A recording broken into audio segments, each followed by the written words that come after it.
Your best station for news, politics, business, sports, and entertainment. Your one-stop channel, Assets Television. Well, Hello and thanks for staying with us on Asset Television. Welcome to the news. I am Emmanuel HK. First, the headlines. Sauri calls for nationwide shutdown over President Tinubu's speech. Leader of End Bad Governance nationwide protest arrested in Abuja. Nigeria's The Tigress stunned Canada to secure historic Olympic quarter-final qualification. Now on the news in full. Despite President Bola Tinubu's appeal for dialogue, protesters continued their nationwide hardship and hunger protests for the fourth consecutive day yesterday, Monday, August 5th. The protesters who are demanding improved economic conditions and good governance took to the streets across the country, defying the president's call to suspend the protest. Meanwhile, the organizers of the End Bad Governance in Nigeria protest have announced an international press conference to be held today, Monday, August 5th, at the Ganifayani Freedom Park, Ojota, Lagos State. Omoyele Sowore, a two-time presidential candidate believed to be one of the key campaigners of the protest, shared the update via his verified X account on Monday. President Tinubu, in his Sunday broadcast, urged the youths to embrace dialogue, assuring them that his administration is committed to good governance despite the socio-economic challenges facing the nation. The presidential candidate of the People's Democratic Party in the 2023 general elections, Atiku Abubakar, has criticized President Bola Tinubu's speech to the End Bad Governance protesters, calling it hollow and inadequate in addressing the suffering of Nigerians.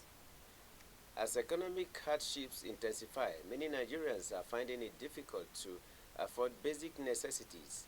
In response to these conditions, youth initiated protests on Thursday, which have continued into Saturday in cities like Abuja, Lagos, Kaduna, Kano, Rivers, and other regions, demanding an end to hunger and poor governance. President Tinubu, during his Sunday broadcast, urged the protesters to cease their demonstrations. He explained that his decision to remove the fuel subsidy and unify the foreign exchange system was necessary to eliminate the exploitation by smugglers and rent seekers. He emphasized that the Nigerian economy had been stagnant for decades due to numerous misalignments that hindered its growth. Atiku, in a statement, pointed out that President Tinubu's broadcast overlooks the severe economic challenges that Nigerian families have faced since the start of his administration. He says the address lacks credibility and fails to offer any immediate tangible solutions to the Nigerian people.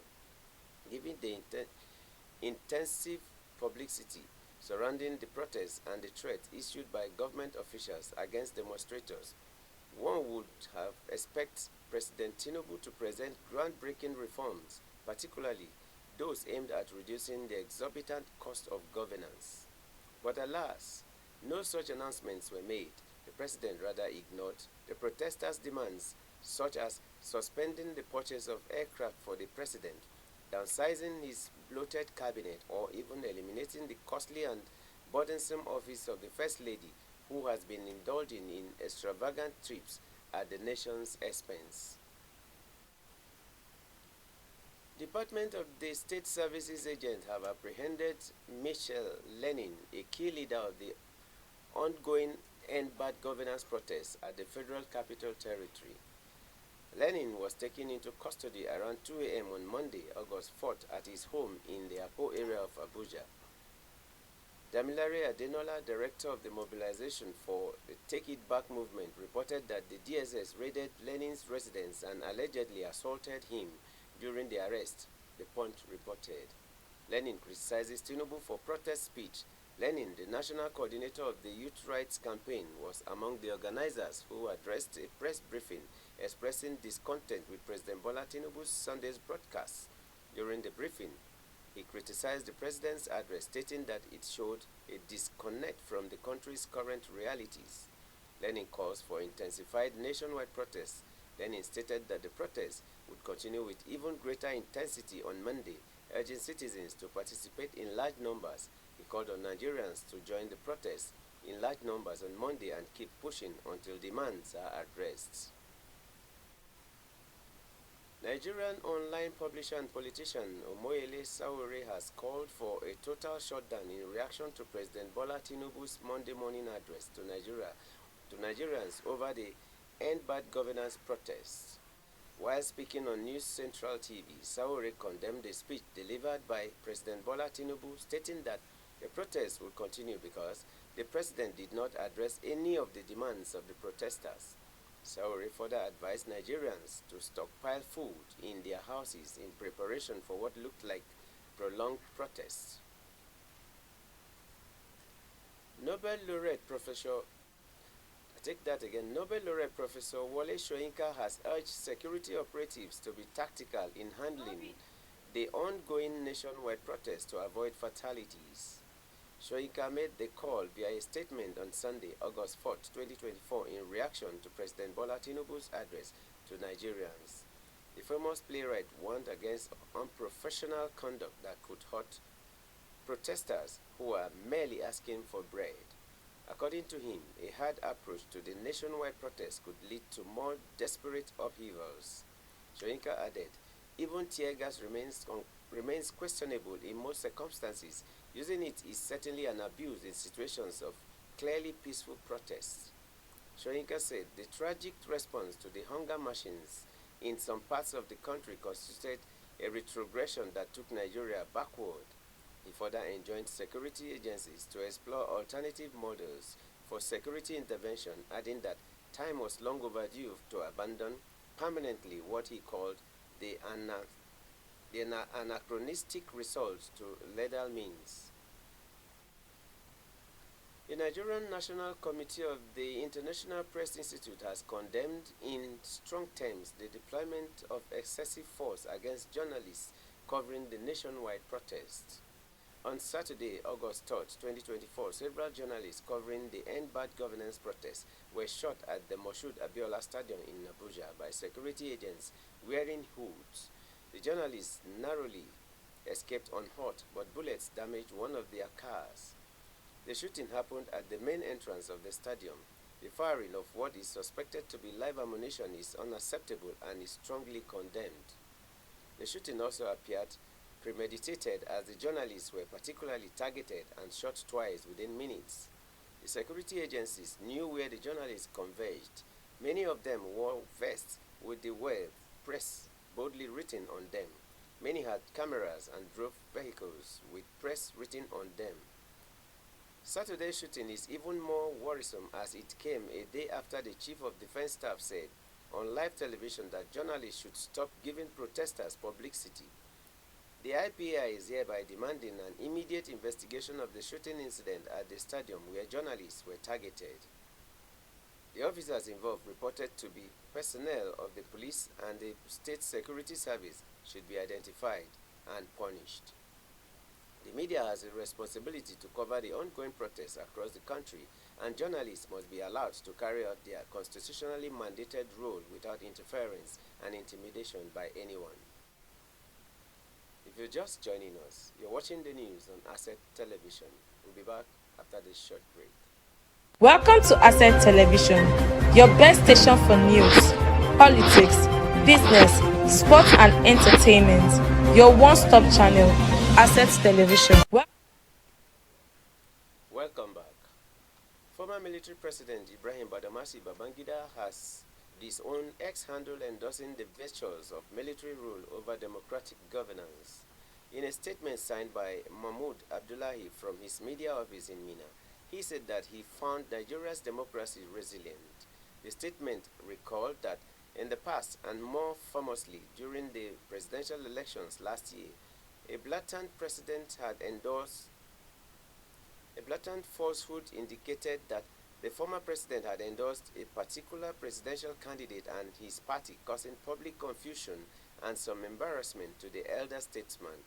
For the avoidance of doubt, General Babangida retired believes that Nigeria's democracy is resilient and has come to stay, and that we must do everything we can to safeguard the process.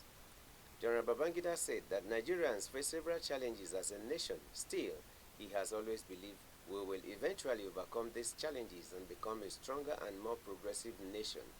He said the solution to the problem is more democracy, not less, stating that the era of military intervention in Nigeria's politics is long gone and that the Nigerian military has proudly supported multiple democratic governments since 1999.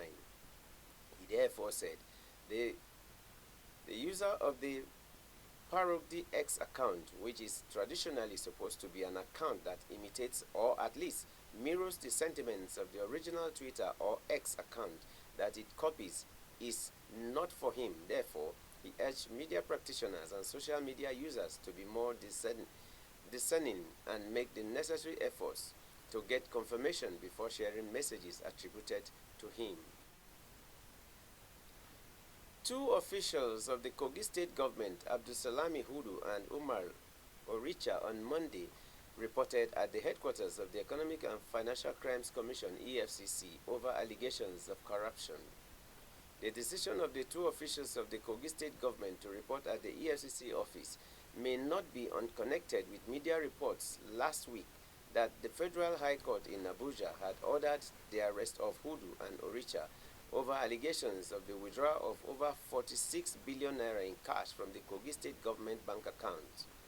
Unconfirmed reports have it that the decision of the two officials to report at the EFCC may also not be unconnected with the disposition of the Kogi state government to toe the line of respect for the rule of law, thereby encouraging its officials to report at the EFCC, despite not receiving any warrant or invitation from the anti-corruption agency or any of its representatives.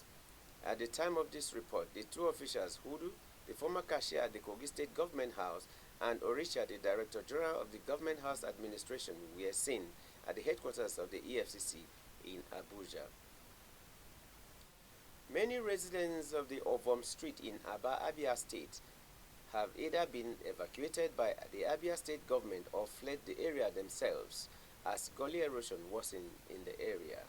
The deadly erosion, which started in small proportions some years ago, has now cut the road into two and resulted in the collapse of many buildings and destruction of other landed properties in the area. Addressing the press on Sunday after visiting the devastated area, Abia State Governor Alex Oti described the situation as unfortunate, lamenting that the erosion challenge has dealt a deadly blow on the area.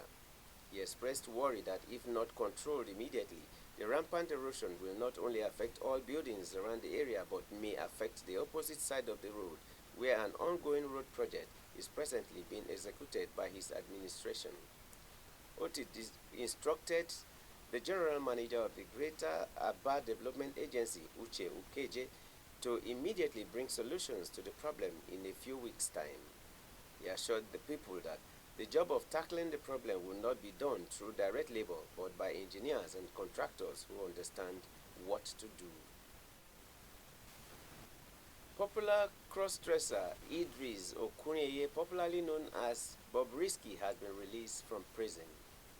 Recall that the EFCC had on April 5th secured the conviction of Bobrisky for mutilating Naira notes. Okuneye was charged by the Economic and Financial Crimes Commission on 4 counts bordering on Naira abuse.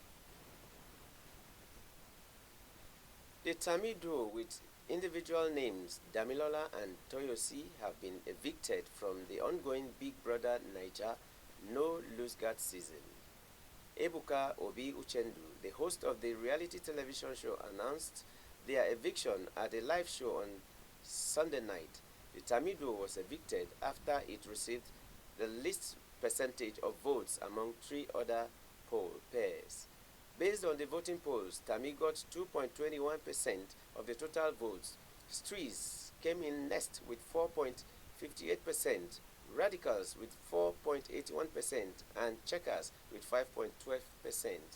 During their onstage interview, Toyosi said that although she was disappointed that she had to leave so early, she was not surprised as her partner, Damilola, had issues with most of the housemates.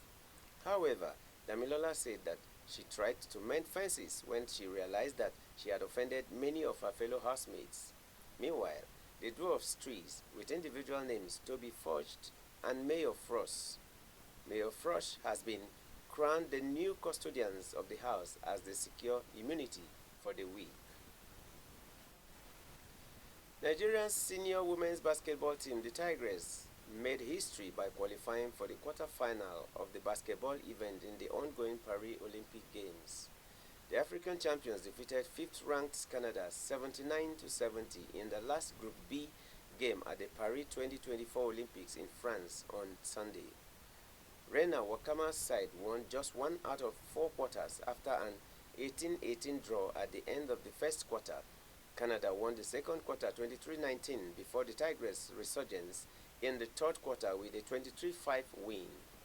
They won the match in spite of a 24-19 loss in the final and fourth quarter. Ezinne Kalu brought her best to play as she emerged the top performer of the match with 21 points, 3 rebounds and 2 assists, ahead of Canada's Coley with 17 points and a rebound and an assist. The Tigers moved to the top of Group B with 5 points, ahead of France with 4 points and an outstanding match against Australia. The winner of the match between hosts France and Australia will join Nigeria in the quarter-final. It has been a tale of highs and lows for the Tigers, which also defeated FIBA third-ranked team Australia 75-62 before losing 75-54 to host France in their second game. Wakama, who made history as the first woman coach to win the Afro basketball title, continues to put her name in basketball history with this latest feat. And that is the news. I am Emmanuel Ichike. Keep watching Asset Television for more interesting programs. Also like and follow all our social media handles. Thank you. Welcome to Asset Television, your best station for news, politics, business, sports and entertainment. Your one-stop channel, Asset Television.